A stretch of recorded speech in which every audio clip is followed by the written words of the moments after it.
Friends, स्वागत है फिर से आप सभी का अपने यूट्यूब चैनल पर एन एक्सपर्ट सॉल्व गुरु। और आज हम लोग बात करने वाले हैं एक फिर से बम्पर वैकेंसी के पर जो कि रेलवे द्वारा निकाला गया है, जिसका नाम है आरबी एएलपी 2024 की। ये रेलवे की पहली वैकेंसी है और ये बात करते हैं कुल पदों की, तो ये रहने वाली है 5,696। क्या कुछ इसकी योग्यता है, कितने कितने इसका एज तक भर सकते हैं, कितने इसका फीस लगेगा और क्या कुछ का सिलेबस है, तमाम मुद्दों पर बात करेंगे। इस मुद्दे पर बात करने से पहले जो नए व्यूअर्स चैनल को देख रहे हैं उनको बताना चाहता हूं कि इस चैनल पर आपको बिहार के साथ साथ देश के जितने भी सेंट्रल गवर्नमेंट की लेटेस्ट वैकेंसी आती है उनका आपको यहाँ पर नोटिफिकेशन डिटेल बताया जाता है, साथ ही उसका एक्सपेक्टेड कट भी बताया जाता है और उसके पेपर का भी एनालिसिस किया जाता है। सो वैसे बच्चे जो बिहार में तथा साथ ही साथ जो भी सेंट्रल गवर्नमेंट की एग्जाम की तैयारी कर रहे हैं उन बच्चों को हमारे चैनल सब्सक्राइब करके बेल आइकन हिट कर ले ताकि सारे नोटिफिकेशन यहाँ से मिलता रहे और उनकी सफलता हमारे मार्गदर्शन में होती रहे। ठीक है दोस्तों, तो चलिए बात करते हैं सबसे पहले कि ये जो एलपी की वैकेंसी है, इस एएलपी की वैकेंसी का काफ़ी लंबे समय से वेट चल रहा था। जी हाँ दोस्तों, लास्ट ये जो एलपी की वैकेंसी आई थी ये 2019 में आई थी, जो कि 2023 में इसको फाइनल किया गया था। ठीक है, उसके बाद से वैकेंसी का बहुत लंबे समय बच्चे इंतजार कर रहे थे कि सेंट्रल गवर्नमेंट कब देगी, और चुनाव से पहले ये तो भाई तय था कि एलपी की वैकेंसी भी आएगी और ग्रुप डी की वैकेंसी आने वाली है। साथ ही साथ आपका टीटी और टीसी दोनों की वैकेंसी आने वाली है, यानी टिकट कलेक्टर और ट्रेन टिकट एग्जामिनर, ये भी वैकेंसी आपको बहुत जल्द देखने को मिलेगी। लेकिन सबसे पहले इन वैकेंसियों में जो सबसे पहले पोस्ट आया है उस पोस्ट का नाम है एएलपी यानी असिस्टेंट लोको पायलट। ये सीट हालांकि कुछ ज़्यादा तो नहीं है, लेकिन ये सीटें बढ़ने की चांसेस है। ये 5,696 सीटें हैं। ये सीटें जो हैं ये कुल मिलाकर के 7,000 सीटें जाएंगी। क्या कुछ रहने वाला है, इस पर तमाम कुछ चीज़ों को देखेंगे। जो नोटिस जारी किया गया, सबसे पहले इस नोटिस को देखिए। इस नोटिस को मैं पहले जूम करता हूँ, एक एक चीज़ को ध्यानपूर्वक देखिएगा। ये है गवर्नमेंट ऑफ इंडिया, जो कि मिनिस्ट्री ऑफ रेलवे के तहत, यानी government of India ministry of railway का एक जो डिपार्टमेंट है उसके तहत ये विभाग जारी किया गया है। कल ये आपको न्यूज़पेपर में भी देखने को मिल जाएगा।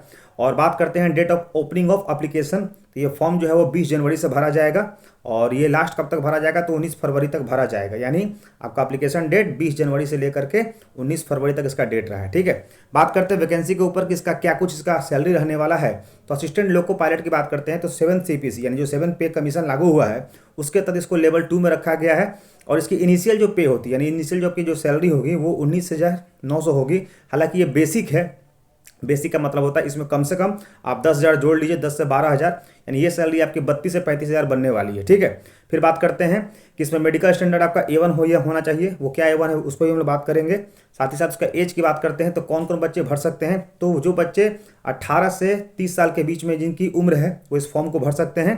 और टोटल वैकेंसी से मैंने बोला ही था कि 5,696 है, ये बढ़ करके 7,000 वैकेंसी जरूर होंगी, ये तुम्हारा कन्फर्म है। ठीक है, अब बात करते हैं कि एज कब से कब तक चाहिए। तो 1/7/2024 मैक्सिमम एज की बात हो रही है कि 1/7/2024 तक जिस बच्चे का भी 30 साल से पहले या 30 साल से कम हुआ है वो इस फॉर्म को भर सकते हैं। बाकी तो 18 साल को पता ही है और 18 साल भी ये काउंट होगी। अब बात करते हैं फिजिकल स्टैंडर्ड में क्या क्या होना चाहिए, क्योंकि असिस्टेंट लोको पायलट जो होती है इसमें आपको फिजिकल थोड़ा सा बढ़िया मांगता है। सबसे पहले बात करते हैं डिस्टेंट विजन आपका चाहिए 6/6 विदाउट ग्लासेस और विथ फॉगिंग टेस्ट। ठीक है, much not except plus 2D and 2 dioptre की बात हो रही है। नियर विजन जो होना चाहिए वो विदाउट ग्लास होना चाहिए 6.06। ठीक है, फिर बात करते हैं must pass test with colour vision. इसमें आपको कलर विजन नहीं होना चाहिए, बाइनोकुलर विजन नहीं होना चाहिए, फील्ड ऑफ विजन नहीं होना चाहिए, नाइट विजन नहीं होना चाहिए और आपको मेसोपिक विजन नहीं होना चाहिए। ये सारी चीज़ें आपको नहीं होगी, मतलब नहीं होनी चाहिए, क्योंकि जाहिर सी बात असिस्टेंट लोको पायलट जो होती है एक ड्राइवर का पोस्ट होता है और यहाँ पर आपको कलर विजन और नाइट विजन अगर हो जाती है तो आप कहीं ना कहीं ये जॉब आपके सूटेबल नहीं है या फिर आप जॉब को अच्छे से नहीं कर पाएंगे।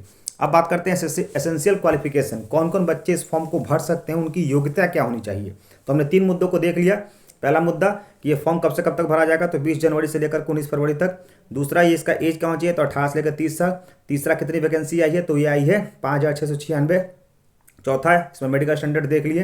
पांचवा इसकी सैलरी हम लोग देख लिए। अब बात करते हैं सबसे अहम बात, जहां से ये फॉर्म की शुरुआत होती है, वो होने वाला है इसकी क्वालिफिकेशन। क्योंकि क्वालिफिकेशन होगी तभी आपका एज फैक्टर भी काउंट होगा या फिर आपका मेडिकल स्टैंडर्ड भी। बिना क्वालिफिकेशन के आपका वो सारा चीज़ आपके लिए वर्थलेस है। ठीक है, अब बात करते हैं एसएससी क्वालिफिकेशन की, तो इसमें चाहिए मैट्रिकुलेशन या फिर एसएलसी प्लस आईटीआई फ्रॉम। जी हाँ दोस्तों, इसमें आईटीआई जो कि अक्सर बच्चे कर रहे हैं, पता होगा आईटीआई जो होती है वो 12th के बाद होती है, कुछ बच्चे 10th के बाद भी करते हैं। आईटीआई का कोर्स अलग अलग होता है, कोई आईटीआई का कोर्स 1 साल का भी होता है, कोई 2 साल का भी होता है, कोई 3 साल का भी होता है। तो आईटीआई कोर्स अलग अलग होता है। लेकिन मैट्रिक के बाद जिन बच्चों ने भी आईटीआई किया है, चाहे वो किसी भी फील्ड से हो, यहाँ पर ट्रेड्स का नाम दे रखा है फिल्टर, इलेक्ट्रीशियन, इंस्ट्रूमेंट मैकेनिक, उसके बाद meat white maintenance mechanic, radio TV electronic mechanic, floor motor mechanic, ठीक है, इस तरह से अलग अलग चीज़ दे रखे हैं पॉइंट नंबर ए में। पॉइंट नंबर बी की बात करते हैं तो matriculation with SLC plus 3 year diploma in mechanical. देखिए फिर मतलब 3 ईयर डिप्लोमा चाहिए या फिर आपको 3 ईयर डिप्लोमा किसी में भी हो सकता है, चाहे तो वो इलेक्ट्रिकल हो, मैकेनिकल हो, इलेक्ट्रॉनिक्स हो, ऑटोमोबाइल इंजीनियरिंग हो, या फिर कॉम्बिनेशन ऑफ किसी भी इंजीनियरिंग में आपको होना चाहिए 3 साल का डिप्लोमा। ठीक है, ये आपका बात करते हैं क्वालिफिकेशन के लिए जो कि आपकी होनी चाहिए। इसमें 90% बच्चों के पास अगर आईटीआई होगा तो भर सकते हैं, जिनके पास आईटीआई नहीं होगा वो नहीं भर सकते हैं। अगर आईटीआई नहीं हुआ तो आपके पास कम से कम 3 साल का डिप्लोमा की डिग्री होनी चाहिए। ठीक है, अब बात करते हैं सर सबसे बड़ा चीज़ किसका मोड ऑफ एग्जाम क्या होने वाला है, तो मोड ऑफ एग्जाम इसका सीबीटी होने वाला है। फीस की बात करते हैं तो जो जनरल कैंडिडेट होंगे उनके लिए 500 लगेगी, और बाकी जो हमारे SC ST भाई लोग होंगे उनके लिए, या फिर एक सर्विसमैन या फिर EBC उनके लिए 250, बिल्कुल आधा। ठीक है, अब बात करते हैं रिक्रूटमेंट का प्रोसेस। तो ये देखिए website of RRB participating in से, यानी ये अलग अलग आरआरबी के जो जोन होते हैं वो पार्टिसिपेट करेंगे। कौन कौन इसमें पार्टिसिपेट करेगा, तो ये जो लोको पायलट का वैकेंसी है ये इन जोन में बटेगा। पहला अहमदाबाद, दूसरा अजमेर, बेंगलुरु, चेन्नई, चंडीगढ़, बिलासपुर, भुवनेश्वर, गुवाहाटी, जम्मू एंड श्रीनगर, कोलकाता, मालदा, प्रयागराज, तिरुवनंतपुरम, पटना, सिलीगुड़ी, मुजफ्फरपुर, सिकंदराबाद, उसके बाद मुंबई, रांची और गोरखपुर। यानी ये आपका 17 जोन हो गए जो कि आपकी इस वैकेंसी को डिस्ट्रीब्यूट करेंगे उस ALP वाले को। अब जनरल गाइडलाइंस तो आप देख ही रहे होंगे, एलिजिबिलिटी क्या क्या होनी चाहिए।